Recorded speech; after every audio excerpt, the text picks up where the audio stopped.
सरकार ने बहुत दावे किए थे कि हम लोगों को पकड़ेंगे, कुछ लोगों तक पहुंचेंगे, लेकिन मुझे लगता नहीं बहुत ज़्यादा कामयाबी मिली है सरकार को। और राजस्थान सरकार का जो अब तक का कार्यकाल रहा वो निराशापूर्वक रहा मुझे लगता है, क्योंकि जो एक एडमिनिस्ट्रेशन पे सरकार का एक नियंत्रण होना चाहिए उसका बहुत अभाव है। देश की जनता के साथ मजाक हो रहा है। जिस व्यक्ति को आपने शपथ दिला के मंत्री बनाया उनका क्या अस्तित्व है आज वो मंत्री हैं कि नहीं है। विधानसभा में लोग उसको लोग उठा रहे हैं, लेकिन सरकार ने अभी तक मनमर्जी से ही जुलों का खत्म करने का काम किया किया गया है। और एमयू का जो घटना हो रहा है भरतपुर को लेकर पहले तो कोर्ट के माध्यम से जो सेबी की पूर्व चेयरमैन रही हैं श्रीमती बुच करने का जो किया है वो इस बात को सही दिखाता है, जिस बात को लंबे समय से कह रहे थे कि मार्केट्स के अंदर, शेयर मार्केट के अंदर, सेबी के अंदर सब कुछ ठीक नहीं चल रहा था। मैनिपुलेट किया गया, लोगों के साथ पक्षपात किया गया, सूचना जानकारी का उपयोग किया गया और तभी माननीय न्यायालय ने आदेश किया है कि उनके खिलाफ एफआईआर दर्ज हो। कोई आर्थिक संगतियां जो हैं या आर्थिक अपराध जो किए हैं ये अब जग जाहिर हो रहे हैं। मुझे लगता है कि सरकार की, केंद्र सरकार की जो नीति का निर्माण हो रहा है वो चंद लोगों को फ़ायदा पहुंचाने के लिए हो रहा है, चाहे वो शेयर मार्केट हो, चाहे वो प्राइवेटाइजेशन हो, चाहे बैंक के लोन हो, चाहे बैंक की लोन माफ़ी हो।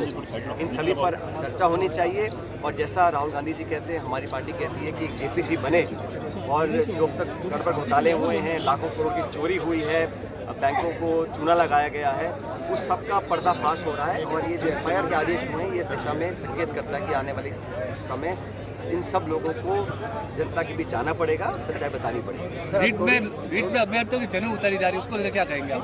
रीट परीक्षा में अभ्यर्थियों की जनेऊ उतारी जा रही है, उसको लेकर क्या कहेंगे आप? देखिए, मुझे लगता है कि जब परीक्षाएं होती हैं तो 1.25 साल सरकार हो गया, परीक्षाएं पारदर्शी तरीके से हों, ईमानदारी से बच्चे एग्ज़ाम्स में बैठें और आगे बढ़ें, लेकिन जो विसंगतियां हैं वो लगातार होती जा रही हैं। सरकार ने बहुत दावे किए थे कि हम लोगों को पकड़ेंगे, कुछ लोगों तक पहुंचेंगे, लेकिन मुझे लगता नहीं बहुत ज़्यादा कामयाबी मिली है सरकार को। और राजस्थान सरकार का जो अब तक का कार्यकाल रहा वो निराशापूर्वक रहा मुझे लगता है, क्योंकि इन 12-14 महीने में जो शुरू का पहला साल होता है सरकार बहुत कुछ कर सकती है, लेकिन सरकार ने सिर्फ घोषणाएँ करी हैं। बजट पढ़ते हैं तो 4 लाख नौकरी का संकल्प लेते हैं, अभी फसल खरीद होती समय पे नहीं हो रही है, बैंकों में लोगों को ना तो स्कॉलरशिप मिल रही है, ना लोगों को बैंक का ऋण मिल रहा है, और जो ग्रामीण क्षेत्र में निर्माण के काम थे वो लगभग ठप पड़े हैं। और सरकार में खिंचाव तनाव बहुत है, सत्ता के केंद्र बहुत सारे बन गए हैं, ब्यूरोक्रेसी हावी है, सत्ताधारी जो विधायक हैं वही अपनी छाती पीट रहे हैं, काम नहीं करा पा रहे हैं। और जो एक एडमिनिस्ट्रेशन पे सरकार का एक नियंत्रण होना चाहिए उसका बहुत अभाव है। सर, कोड़ीमल मीणा का जो है आज मकान जो है उसको बेदखल कर रहे हैं, क्या ये मंत्री है या नहीं है? ये असमंजस बना है, देश की जनता के साथ मजाक हो रहा है। जिस व्यक्ति को आपने शपथ दिला के मंत्री बनाया उनका क्या अस्तित्व है आज वो मंत्री हैं कि नहीं है, इस्तीफा दिया है, उसको एक्सेप्ट किया है कि नहीं किया है, और मतलब मजाक बना हुआ है। आपने एक सरकार चलाने के लिए किसी को आपने मंत्री बनाया, वो व्यक्ति पद छोड़ना चाह रहा है, आप उसको छोड़ने की अनुमति नहीं दे रहे हो, काम वो कर नहीं रहे हैं, डिपार्टमेंट उनका है या नहीं किसी को पता ही नहीं है। तो इस तरह का मजाक जनता के साथ नहीं करना चाहिए। जो मुद्दे वो उठा रहे हैं सरकार को जवाब देना चाहिए। हम भी इस बात को बोल रहे हैं कि जो मुद्दे उठा रहे हैं उसका स्पष्टीकरण आना चाहिए और पारदर्शी तरीके से काम होना चाहिए, लेकिन ये अभी जनता को मालूम ही नहीं है कि किरोड़ी मीणा जी मंत्री हैं कि नहीं है।